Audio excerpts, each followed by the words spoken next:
আসসালামু আলাইকুম গাইস। আশা করছি সকলে ভালো আছেন। আজকে আমরা দেখবো একটা চার্জার। তো এই চার্জারটার কি সমস্যা, এটা প্রবলেমটা আমরা দেখবো।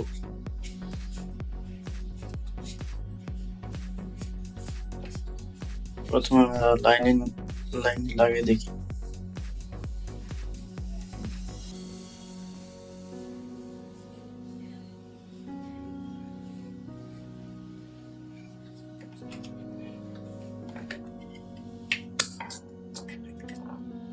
সবাই মিটারে ফলো করবে।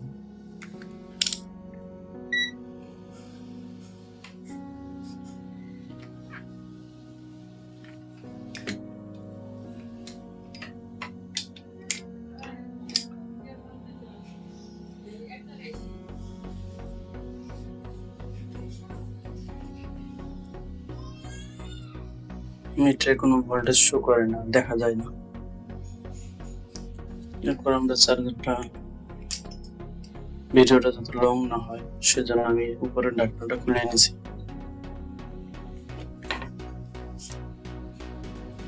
আপনারা যাদের ইলেকট্রনিক্সের কাজের অভিজ্ঞতা কম, তারা অবশ্যই সেফটি নিয়ে কাজ করবেন। আর বুঝতে যদি সমস্যা হয় সেক্ষেত্রে কমেন্ট বক্সে কমেন্ট করবেন।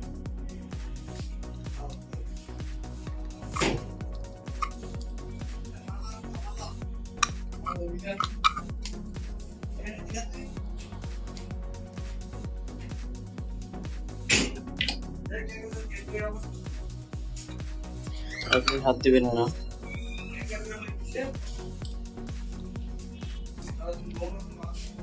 এখানে আগে দেখবেন,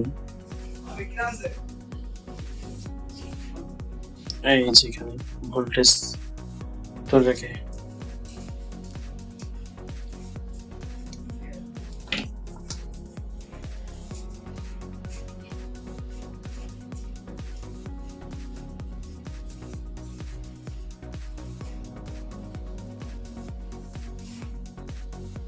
এই যে আইসিআই দেখতে পাচ্ছেন, এই সাইডটা লেগে আপনার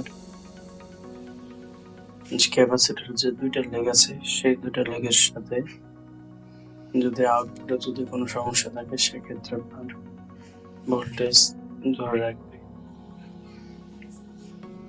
আর এখানে হাত দেওয়া মাত্রই আপনারা দারুণভাবে একটা শক খাবেন। অবশ্যই বুঝে শুনে কাজ করবেন। তো আমরা মিটারের মাপ দিয়ে দেখব আসলে এখানে সমস্যাটা কোথায়, কোথাও কোনো জায়গায় শর্ট আছে কিনা।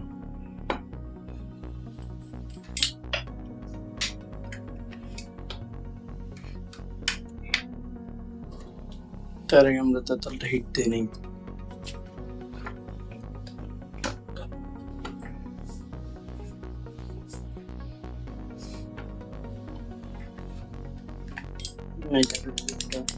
কন্টিনিউতে রাখবেন।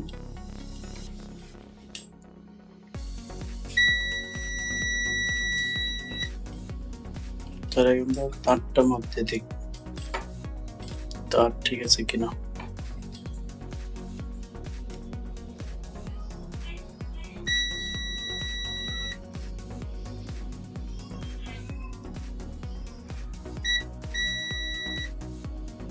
এখানে শর্ট দেখাচ্ছে, তার মানে আমাদের তো এখানে শর্ট দেখার কথা না, ডিপ দিবে না। তাহলে আমরা এখানে ধরি ডিপ দেয়।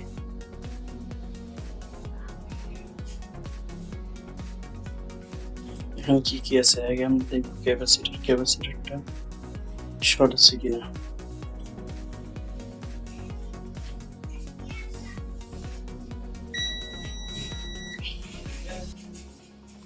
দেখায়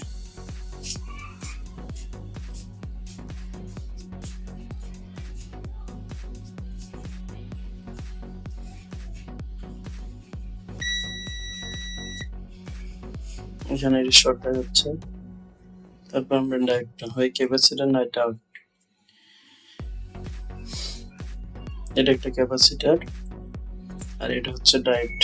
এই যে কোনো এই দুইটার মধ্যে যে কোনো একটা পার্টস নষ্ট আছে, যার জন্য আউটপুট শর্ট দেখাচ্ছে। তো আগে আমরা একটা একটা করে চেক দিয়ে দেখবো।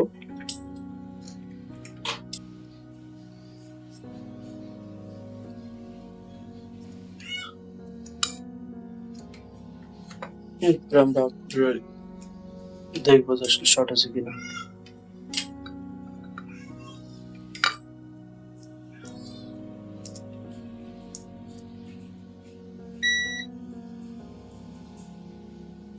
না, শর্ট নাই আমাদের, তার মানে ডায়েটটাই খারাপ।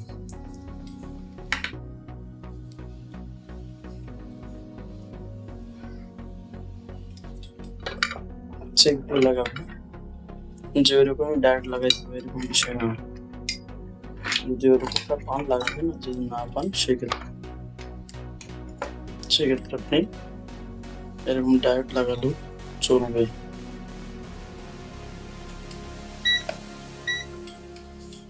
মিটার দিকে লক্ষ্য রাখবেন।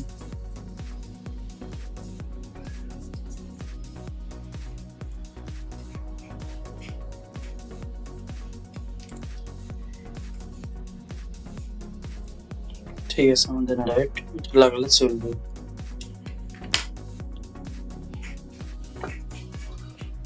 যদি আপনারা আমার হাতে যে ছোট টাইপটা এসএমডি টাইপ, এই ডায়েটটা যদি না পান সেক্ষেত্রে এটা লাগালেও চলবে। ঠিক আছে গাইস,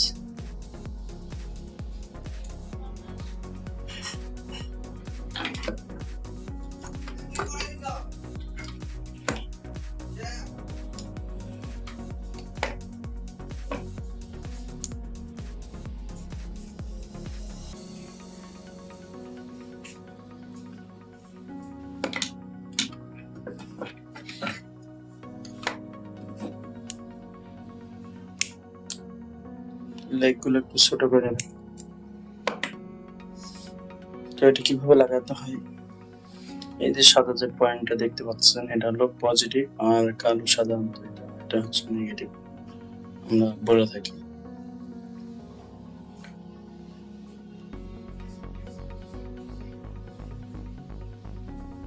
এটা এটার দাম মাত্র 2 টাকা। দাম একটা চার্জার আপনার ফেলে দিবেন কেন? মাত্র 2 টাকার মাধ্যমে একটা চার্জার রিপেয়ার করা যায়, তাও 12 ভোল্টের। এই চার্জারটা 12 ভোল্টের চার্জার।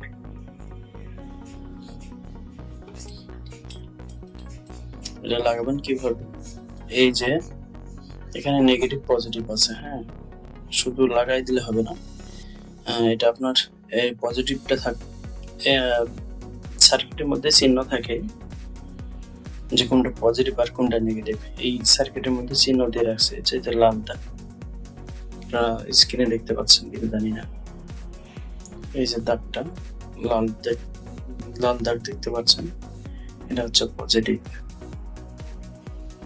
এখানে তারা মার্ক করে দিয়েছে। তো আমার ডায়োডের পজিটিভ কোথায়? পজিটিভ, এই পজিটিভের সাথে এই পজিটিভ যোগ হবে।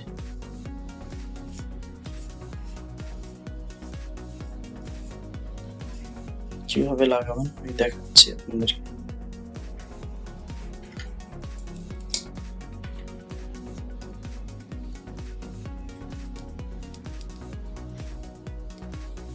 এই যে এবার দেখুন,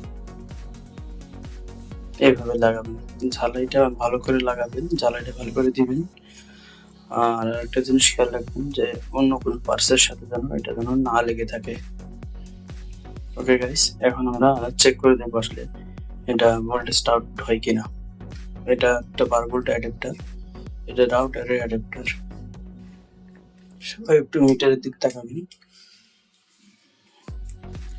আমি মিটারের প্রুফটা রাখছি 20 ভোল্ট।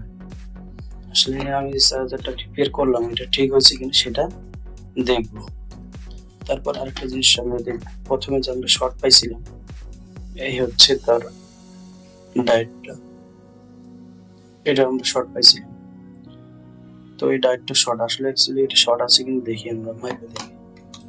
মিটারের প্রবটা কন্টিনিউতে রাখবেন।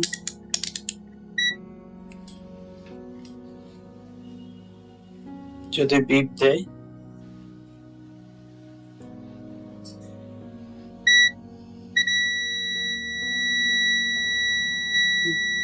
ফুল শট, এটা বাদ। তারপরে আমরা যে দেখছিলাম যে প্রোব ধরলে শর্ট দেখায়, এই সকেটটা দেখায়, সকেটটার মধ্যে দেখেন তো শর্ট দেখেন কি না, কোনো বিপ সাউন্ড দেয় না, বিপ সাউন্ড দেয় না। ওকে, তার মানে এটা আমাদের ঠিক আছে, তার মানে আমাদের ডাইরেক্টটাই সমস্যা ছিল। তারপর আমরা এখন ভোল্টেজ চেক করে দেখবো আসলে ভোল্টেজ ঠিক আছে কিনা। অবশ্যই সতর্কতার সহিত কাজ করবেন, কেউ রিস্ক নিয়ে কাজ করবেন না। যাদের এই ইলেকট্রনিক্স এর কাজের বিষয়ে কোনো অভিজ্ঞতা নাই তারা দয়া করে এই রিস্ক নেবেন না। তবে চেক দেওয়ার সময় অবশ্যই সিজ লাইন ব্যবহার করবেন।